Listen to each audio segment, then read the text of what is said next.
మొన్న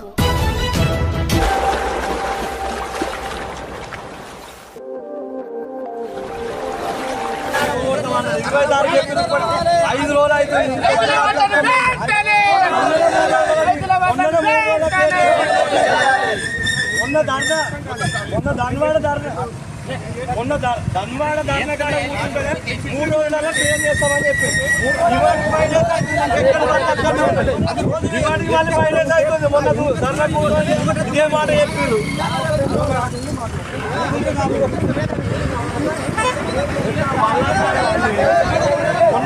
మొన్నటికి మొన్న చెప్తుంది కదా.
అధికారుల నిర్లక్ష్యం అరికట్టాలి.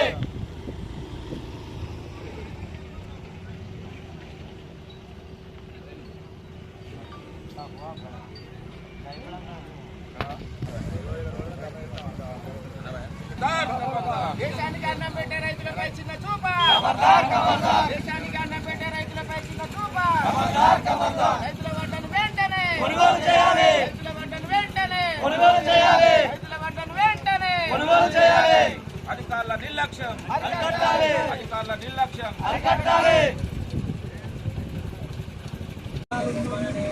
ప్రభుత్వానికి విజ్ఞప్తి చేస్తున్నా. మేము ఇక్కడ ధాన్యం కోసి ఒక నెల 15 రోజులు అవుతుంది, అసలు కొనుగోలు జరగట్లేదు. గుడ్లు బర్రెలు పందులు బొక్కిపోతున్నాయి. దీన్ని పట్టించుకునే అధికారులు ఎవరు లేకపోయారు. సెంటర్ వాళ్ళు కానీ ఎవరికి చెప్పినా ఎవరు పట్టించుకోవట్లేదు.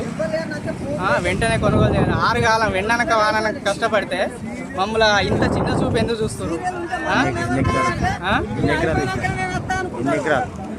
నాదా 8 ఎకరాలు. 8 ఎకరాలు చేసిన నేను.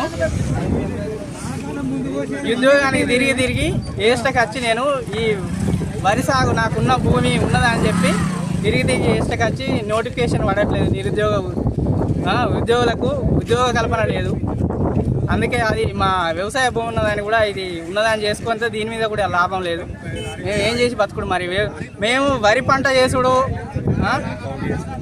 పంట చేసుడే తప్ప మరి మేము ఇక తప్ప అని చెప్పని మేము పెట్టకుండానే వదిలేసుకుంటాం. ఇక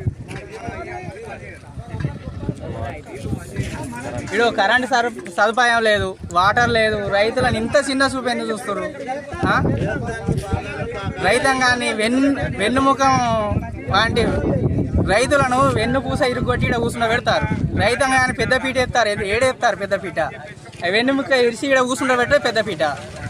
ఇదేనా? యువ రైతులు ఇక వ్యవసాయం చేసుకునే ఆసక్తి లేకపోయింది.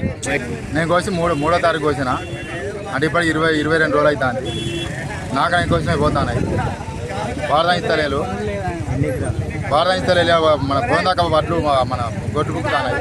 కావాలి మనిషి లేవు, నీళ్ళు లేవు. ఇక్కడ తొందరగా పోవాలని విజ్ఞప్తి చేస్తున్నాను. 3 ఎకరాలు. ఏ సౌకర్యం లేదు. ఇక్కడ